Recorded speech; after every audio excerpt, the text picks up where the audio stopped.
चंद्रशेखर बावनकुळेंचा हा विषय नाहीये.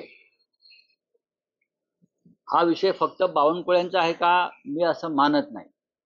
या राज्यातल्या कायदा आणि सुव्यवस्थेचा जो कचरा झालेला आहे, म्हणजे कायदा दोन आहेत का? एका बाजूला नरेंद्र मोदी समान कायद्याच्या गोष्टी करतात ना, कायदा सगळ्यांसाठी सारखा, पण या राज्यात तसं नाहीये.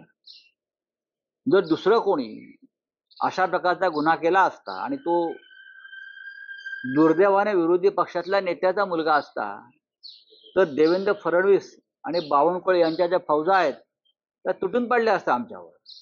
पण आज तुमचे प्रदेशाध्यक्षांचा मुलगा याच्या स्पष्ट दिसतो आहे. गाडी तुमची आहे बावनकुळ्यांची. गाडीनं 6 गाड्यांना ठोकर मारली. 4 लोक जखमी आहेत, त्यातले 2 अत्यंत गंभीर स्वरूपात जखमी आहेत आणि ते जीवन मरणाशी झुंज देत आहेत नागपूरला. लाहोरी बार मधून नशेत धूत होऊन हे लोक गाडी बसले आणि गाडी चालवत गेले. गाड्या ठोकरल्या.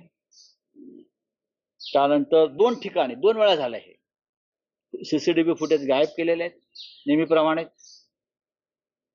त्यानंतर नंबर प्लेट गाडीची काढून टाकली. पहा तुम्ही, गाडीचे मालक जर बावनकुळ्यांचे चिरंजीव का बावनकुळे आहेत, मग एफआयआर मध्ये नाव का नाही? गाडीची मालकी तुमच्याकडे आहे, गाडी कोण चालवत होतं? ड्रायव्हर ची अदलाबदली झाली, स्वतः गाडी चालवत होते महाशय शहजादे युवराज.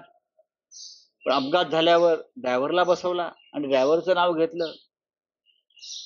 म्हणजे ही जी रंगसफेदी चाललेली आहे, हा या राज्यातला कायदा आहे? फडणवीसजी, आपण गृहमंत्री आहेत ना, आपण शपथ घेतलेली आहे संविधानाची की मी सगळ्यांशी समान न्यायानं वागेन म्हणून.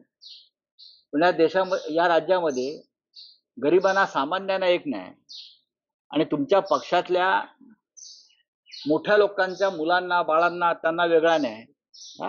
आमच्यावर तुम्ही गुन्हे दाखल करणार, आम्हाला अटका करणार आणि तुम्ही मोकाट सुटणार लोकांना चिरडून. हा कोणता न्याय आहे?